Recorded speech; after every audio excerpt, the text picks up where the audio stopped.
I'm back. We're talking about getting into business 101. This is episode number 5 of this special summer series in celebration of the new book coming out for Labor Day. Today, we're talking about BATNA and why starting a business should be part of your BATNA calculation, even if you tend to buy a business. And we're going to talk about an entirely new concept for this channel, effectuation. Again, this stuff is not in the book, it's all extra content, but I want you to sign up. I want you to buy the book when it comes out Labor Day. We'll be right back talking about all this fun stuff. I'm David C. Barnett, and you're tuned in to Small Business and Deal Making, the podcast, YouTube channel, and blog where I talk about buying, selling, financing, and managing small and medium-sized businesses while controlling risk. So if you're looking to take control of your future through buying a business one day, or if you already own a business and you're looking to grow or exit, you've come to the right place. I talk about interesting things, I talk to interesting people, and I answer your questions every week right here. So be sure to hit like and be sure to hit subscribe, and let's get to it. Are you thinking of growing your business or beginning a journey into entrepreneurship? Take a shortcut to success by buying an existing and profitable business the right way. Visit businessbuyeradvantage.com and learn more about my online training, group coaching, and consulting services designed to help you win. So, if you are one of the 200 to 300 people every year that send me messages or comment on my videos asking if I think you should quit your job to buy a business or start a business, or if you think business blank would be a good business for you to start, if you're one of these new people to the world of entrepreneurship, if you're hesitant, if you're not sure if this is right or wrong, you're a target reader for who I wrote this book for. And today, this is episode 5 of this special summer series. We're going to be talking about decision making and how entrepreneurs make decisions and how people who want to get into business should be making decisions about the path that they pursue, whether buying versus starting, and the types of ways they should contemplate these decisions. So, this is a big one. Last week in episode number 4, we talked about what? Do you remember? It's a pop quiz. We talked about the search plan, right? And so I said that even if you wanted to start a business, you should do a search because of all the valuable information you can learn by looking at businesses that are for sale in industries that you might be interested in starting a business in. Today, we're going to be talking about why someone who wants to buy a business, so a dyed-in-the-wool entrepreneurship through acquisition investor business person, why you should consider starting a business. And it all comes down to a concept called BATNA. And BATNA stands for Best Alternative to a Negotiated Agreement. So if I were to offer you a business for $1 million that would make you 150 grand a year, would that be a good deal for you? Well, so let's think about it. If you are in a job today that pays $170,000 a year, it probably would not be a good deal to make because your best alternative to negotiating that deal, right, would be just to stay in your job, which presumably wouldn't require an investment and earns you more money, right? However, if your current job only pays you 50 grand and your best alternative to negotiating for the business I just described was to stay in your job, then your BATNA would be, yes, I get to keep my savings I've accumulated to make a down payment on a business, but my income is only 55,000. Whereas if I did the deal, my income would grow to 150, right? So that's the concept behind a BATNA. And the reason why a written BATNA is so critical in negotiating to buy a business is because it helps you to avoid the dreaded trap of buyer fever, which I believe is a term coined by Ted Leverett. And so the whole idea behind buyer fever is that you get so excited and emotional because you're daydreaming all day long about this amazing business that you're looking at and how fantastic it's going to be the owner of that business, that you lose sight of the details in front of you and you eagerly pay too much just because you're now chasing the emotional drive behind this daydream. I remember I once spoke to an auctioneer, one of these fast talking guys like who gets up in front of everybody and is trying to get people to bid for things. And he said one of the biggest parts of his job is to create that exciting atmosphere Because if people get excited about winning the auction, they lose sight of the fact of how much really they're paying for whatever it is that they're maybe bidding for. And I remember I took my young son at the time, he was probably about 5 years old, to an auction, and he wanted to grab my number paddle and start waving it because he wanted to win. He wanted to be the last person standing. I was like, whoa, whoa, whoa, whoa. All you're winning is the opportunity for us to overpay for some, in this case, it was like used household items. And so you don't want to be emotional like that when you're trying to buy a business. You're trying to be cool, calm, make rational decisions. And so you write down your BATNA so that every time you make an offer on a business or every time they reply back with a counter proposal, you can sit down and compare it with your BATNA. So for most people, a BATNA is going to be their job, or maybe a job they could reasonably expect to get. So if I'm talking with someone who's been recently unemployed and they just say, you know what, I'm gonna spend the next 5 months looking for a business, then their BATNA could be the job they might reasonably be expect to get if they decided to start looking for employment instead. Or they could say, you know, my best alternative is doing nothing and have a big fat zero on their income, which would be highly motivational, create a certain degree of compulsion to do a deal, right? Which is what we're trying to avoid here. So now that you know what BATNA is, if you are going to buy a business, you've got your BATNA for your job. What I'm suggesting that you also do is create a BATNA for a startup, right? And so this is a healthy activity because it can help bring into check some of the craziness that you might see in the market today. So I am, because of the popularity on different podcasts and YouTube channels of the HVAC industry, and like if you speak to someone who's in the HVAC industry and you ask them like, what do you think of the popularity of HVAC in all the media around entrepreneurship through acquisition? A lot of them will just kind of shake their heads, right? Because these people know how it really is, and it's tough to make money in any business, right? Um, so if you think about the HVAC industry, I regularly talk with people now who are considering paying really high multiples on businesses that have like 5 employees. And one of the things that I will constantly say to them is, you know, there's a lot of risk here. Number one, because it's a very small business. Number two, you could lose your entire workforce in a week because there's just such a small head count, right? And number three, you know, if you're going to pay like a crazy multiple, like over 3 times SDE, for example, hundreds of thousands of dollars potentially. In one case, I remember close to $1 million for a 5-person company. I'm like, could you not just create a budget of $1 million, hire some technicians, do a lot of advertising, and like build a business? And even if you gave yourself 2 years to build the business, could you not pull it off for a lot less than $1 million? Right.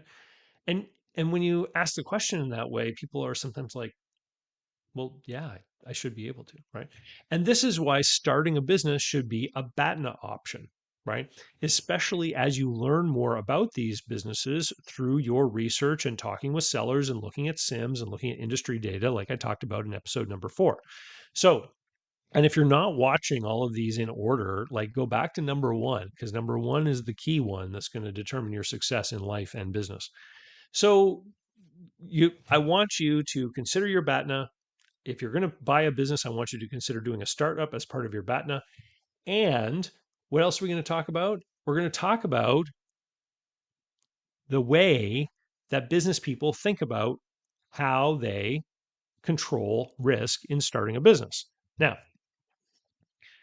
the traditional idea that is coming from academics, and I can't remember where I first saw this, but um, it's this idea that innovators are people who get out there and do stuff, and then the innovators will do something, they'll achieve something, they'll make something work. And I think the example I learned this about was about jet engines. So like these engineers were tinkering in a workshop and then they like built a jet engine because they had the idea and they like worked on it and they're like, let's spray fuel and light it on fire and see if it'll push, right? And they like built a jet engine, And then someone came along and looked at what they were doing and then brought that into the academic sphere, named all kind of theories and stuff around it. And now that person, that academic who kind of labeled everything and gave everything a name, is now credited with being like the father of jet propulsion, when in fact they weren't, right? And the author of this book, I can't remember. If you can remember the name of this book, put it down in the comments, okay? And the author was basically like, this happens everywhere, where people in the academic sphere will observe something, bring it into the world of classrooms. And maybe there was other example of birds learning to fly. Like you can describe how a bird flies and you can try to teach it in a class, but birds just know how to fly. So the traditional academic thoughts about entrepreneurship is that, and if you go looking for this stuff, you'll find it, is that you identify a need, right? And then you've got all these like canvas methods or whatever of coming up with a business model. You identify a need, so you find the problem, and then you would determine if there's an addressable market, and then you come up with a solution to the problem, and then you build your sales forecast and blah blah blah blah, this whole thing, right? And it's all around the idea of identifying the problem and then kind of trying to come up with a solution to the problem. And so in reality, though, that's not what entrepreneurs do. So I was listening to a great episode of the Hidden Brain podcast a few months ago, and the host was interviewing a doctor, Sarasvathy. And I'm going to share with you on the screen. Um, yeah, here we go. So this is content from the Wikipedia entry, which is still the subject of review. It's not final, but it's got plenty of information for what we're going to use today. Um, where the doctor was describing her own experiences with entrepreneurship, and then she went on to study actual successful entrepreneurs and discovered, holy cow, that actual entrepreneurs do not do what the academics suggest. Actual entrepreneurs do not identify a problem and then build all this stuff to try to solve the problem, because that is extremely risky. And because we don't know the future, entrepreneurs actually behave in a very different way in order to manage risk while doing something as crazy as building a business. So she coined the term effectuation, and it's a theory of entrepreneurial action which emphasizes the importance of control based versus prediction driven decision making in the creation of a new venture. So it talks about Dr. Saravathi's work in the 1990s on this, and talks about her academic credentials and background and stuff and where she was working. Um, and it says, contrary to Saravathi's initial hypothesis of a unique planning capability among these entrepreneurs. So she was, in the beginning, she thought that these were superhuman people, right? That they had this ability to kind of like identify these problems and be really, really smart about how they went after the solution to make a marketable product or service or what have you. That was her idea. And it turns out she was wrong. Her findings revealed a general skepticism towards predictive strategies in experts' entrepreneur decision making processes. Sarasvathy delineated 5 core principles of decision making, which collectively form the logic of effectuation, which is the term she's coined. Since its inception, effectuation has evolved into a significant and influential stream within entrepreneurship research, attracting both supporters and detractors. So there's people who disagree. The topic has garnered extensive academic attention, evidenced by the publication of over 250 peer-reviewed journal articles on the subject of effectuation. I only heard about it in 2024, but apparently it's been around. Uh, she won an award for it in 2022 for her work. So, what are the concepts and principles? Well, what she observed is that people who are successful entrepreneurs and people who successfully start businesses don't start with the problem; they start with, what do I control? What resources do I have? What is under my control, and how can I best use these things? And if you zoom on back and remember that in episode number 2, I asked you to chronicle your skills and your resources. Remember, believe it or not, there's a plan to this series. Okay. So, what are the concepts and principles of effectuation? Number 1, means driven action, which is described as bird in hand. So individual means who you are, what you know, and whom you know, right? What you have control over. Determine what options for action are possible and what results may be achieved. Instead of asking, what should one do? Expert entrepreneurs start with, what can I do? Right? What is within my sphere of control, knowledge, and understanding? And I would argue that even if you buy a business with all the advantages of buying a business and already having the customers, the sales, the cash flow, etc., part of your success in running that business beyond the deal. So I've talked before about the deal, day two problem. Everyone in this space is focused on making the deal. You just make the deal so you get to day two. On day two, you have to figure out how to run the business. And if you want to be long term successful in any business, you got to be able to manage it through its various iterations, growth, and change over the course of time. That will come from changes in the marketplace, changes in um, you know, uh, governance and legislation and regulation and demands and technology and all that kind of stuff, right? So even if you're buy a business, you have to have certain entrepreneurial abilities, and what your background is and what you know drives this stuff. So the second one, affordable loss thinking. The affordable loss principle suggests that entrepreneurs take action based not on expected return, but rather on risking only the resources they can afford to lose. And so this is why when some of you send me messages asking about target rates of return and an internal rate of return and blah, blah, blah, blah, return on invested capital type stuff, and I reply to you with, this is not stock market investing. You do not bring that, CFA stuff into this world. The reason that people get into the world of small business is because they want lifestyle outcomes and personal achievement outcomes based around control over their own lives, their own time, being able to do certain things that they won't be able to do in employment. That's the number one driver, right? Yes, people want to make money, but at the end of the day, I can't begin to explain how many balance sheets I've seen of successful companies that were completely unlevered, which totally screws up the return on equity and the rates of return on their investment, right? But they like it that way. And so affordable loss thinking, right? What can you afford to lose? So don't get tied up in numbers. Think about what makes sense. Number three, embracing partnerships. And this is called the crazy quilt theory, or part of this effectuation.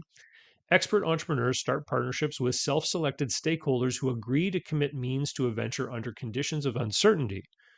The principle asserts that with every new partnership, new potentials emerge and the available means and resources expand. So, again, if you're going to base things on what you control, the more connections you make, the more partnerships you bring on board, is going to widen the array of aspects that you can control, right? Because now you've got this network effect of not only what I can control, but what my partner could control as well, right? And I would like to highlight it's not just formal partnerships, it can also be a lot of informal connections. I've talked a little bit about my junk removal business that I had. It was one of the first businesses I started after I got out of my Yellow Pages career. And I can tell you that in the first year of operation, a significant proportion of our work, the number of tickets served, could be connected in some way with the local membership of the Kiwanis Club. I was also a member, right? So put two and two together there, and you realize, hey, my membership in the club and the goodwill I had garnered towards myself personally from the people I was connected to in the club when allowed for when I started that business and was telling these people about this business that they were encouraged and incentivized to tell their network of people about my new business. And I profited from that, right?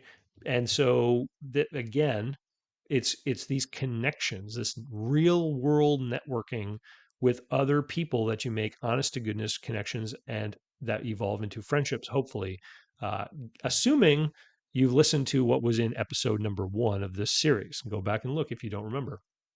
Um, Leveraging contingencies. This is the lemonade principle. So, the lemonade principle refers to the idea of leveraging contingency by embracing and adapting to unexpected events or challenges.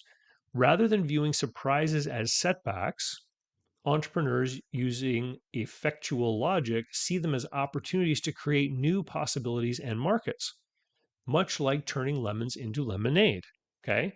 So, for example, when I ran the junk removal business, somebody who was a house flipper called us up and said, "We have a basement full of junk." So we went and we cleaned out the basement full of junk. And they called us back and they said, "Wow, you guys were really great. You were a real pleasure to work with. We have another house that we just bought, and there's no insulation. And we need somebody who can like tear out all the drywall and do a really great, careful job and pull out every nail and every screw out of the studs. Is that something that you guys do?" And we didn't do it. But there was such a close analogy between junk removal and doing this very basic form of demolition that we just started offering the product. And so we then did it for a lot of people. Actually, we called it room stripping is the name we gave it, and we made it part of our product offering. And it went very well hand in hand with our junk removal stuff. And as we grew, and we had more room stripping jobs, and we only had like one truck, we learned that we could do the room stripping, just leave the piles of drywall in the rooms, and we didn't have to have a truck on site. And so the truck could be busy doing other junk removal jobs and then like kind of show up at the end of the day, and then people would just clear out all the drywall. And so that's an example of this leveraging contingencies. Like as you get into business, you're going to be facing these customers who are going to see what you do. They're going to create other potential opportunities to create new products and services. The next one, practicing non-predictive control. So this is the pilot in the plane aspect of effectuation. Expert entrepreneurs use a logic of non-predictive control by which they create new things with means and resources at their disposal. Again, this relates back to what I was just saying. The principle suggests the future can be created through commitments from autonomous actors. Um, and so basically, what this means by the pilot in the plane is this whole concept that if a pilot takes off in New York and wants to get to LA, that like 90% of the time they're off course. So the pilot is just constantly every few minutes like making a little adjustment, right? Because the wind is blowing the plane and other things might be affecting them. And, so they're always making these little adjustments. And it's the same thing with entrepreneurship. You can get underway with a plan, and then other things are going to happen along the way, and you have to be willing to adapt and change, etc. So I highly recommend that if you're interested in this kind of thing, check out the podcast. The link is down below. It was a really great story that she told about her first businesses and the problems that she ran into, specifically because she got into a business and was ignorant about the business and industry and solutions. So she thought she identified a problem. She created a solution for the problem she thought existed. People bought the solution, and her solution created other unintended problems which were extremely severe. And that's when her whole business blew up basically. And then she got interested in this stuff and started to study it. So thank you for tuning in. If you're as excited about business as I am, I mean, obviously you are because you subscribe to the channel. You should sign up. You can pre-order the book on Kindle right now on Amazon. If you head to dcbbooklist.com, that's my Amazon store where you can find all my books and all the books that I've read that I recommend for other people. The book will also be available as an audiobook and on paperback, but those options won't be available until it's released officially on Labor Day. And so sign yourself up. And next week, I'm coming back. We're going to be running this special series all throughout the summer. We're actually going to be talking about making offers and negotiating next time. And so stay tuned in. I look forward to seeing you once again. Cheers. Talk to you soon. So, how can you learn more about buying, selling, financing, and managing small and medium-sized businesses? Easy. Go over to my blog site, davidcbarnett.com, where you can learn more about me and how I work with my clients. You can learn more about my books and courses that I've prepared for you. You can find out how to subscribe to my email list, the YouTube playlists, and more. There's literally hundreds of hours of content there, all for free, and I'd love for you to be my guest. Special thanks go to Mark Willis at Lake Growth Financial, today's video sponsor. Mark helps people better manage their personal and business finances through the Bank on Yourself insurance strategy. This is something I've done personally and I've seen others use it successfully for years. Go to newbankingsolution.com to find all the interviews I've done with Mark and learn more about the advantages of these programs. While there, sign up for a free consultation to learn what this solution might look like for you. Don't forget, buying versus starting a small business. It's coming out Labor Day. All right, sign up.